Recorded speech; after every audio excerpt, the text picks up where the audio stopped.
Sebenarnya kita ngelakuin ini semua buat apa sih? Kerja ngejar target, cari uang, pengen berhasil. Lu masih tahu nggak kenapa lu ngejarnya? Pertanyaan itu yang bikin gue tertarik sama dua lagu dari Static Lore.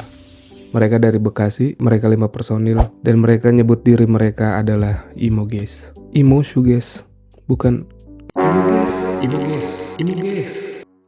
Emo ya guys? Bukan. Tapi gue nggak mau ngobrolin mereka panjang-panjang, karena yang bikin gue tertarik justru dua karya mereka. Yang pertama ada For the Money, yang kedua ada False or Quiet. Coba lu dengerin cara lagu ini berjalan. Gue ngerasa lagu ini kayak nggak ngasih kesempatan lu buat berhenti. Dan itu cocok banget sama apa yang dibawa sama lagu ini. Ambisi, tekanan, standar pencapaian, ekspektasi. Tapi kalau gue tarik lagi ya ke sisi manusianya, menurut gue juga kadang kita terus ngejar juga bukan karena kita masih punya banyak tenaga, enggak. Tapi menurut gue karena kita takut berhenti. Karena kalau kita berhenti, kita takut dianggap gagal, takut ketinggalan, takut nggak cukup, takut ternyata selama ini yang kita kejar itu nggak ada artinya.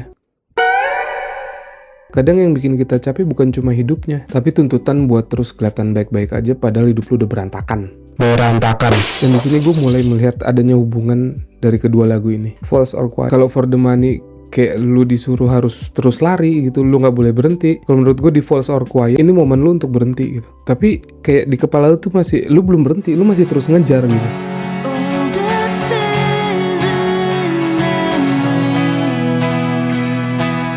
Dan mungkin itu juga yang bikin gue ngelihat dua lagu ini menjadi satu kesatuan yang sama gitu. Gue nemuin hubungan di antara dua lagu ini menurut dari perspektif gue. Buat gue dua lagu ini kayak ngomongin manusia yang sama, tapi dari dua titik yang berbeda. Kayak yang satu terus ngejar, yang satu udah mulai kehilangan arah, yang satu bilang, ayo terus lagi, belum cukup, lo harus terus lari. Dan yang satu lagi, gue udah gak tahu harus kemana. Dan akhirnya gue balik lagi ke pertanyaan pertama, apa yang terjadi sama manusia kalau kita terlalu lama ngejar sesuatu? Mungkin dia capek, mungkin dia burn out, mungkin dia mulai overthinking, atau mungkin juga dia udah lupa arah. Kayak, gue sebenarnya masih pengen nih, tapi juga mikir kayak, apa gue cuma takut gagal ya? Dan mungkin yang paling serem sebenarnya bukan pas kita gagal, tapi ketika kita berhasil, kita nggak bahagia di sana. Tapi ya balik lagi, itu cuma cara gue melihat dua karya ini. Mungkin Static Lore punya cerita mereka sendiri. Gue cuma mencoba menangkap apa yang mereka kasih lewat musiknya, lewat karyanya. Dan tadi Static Lore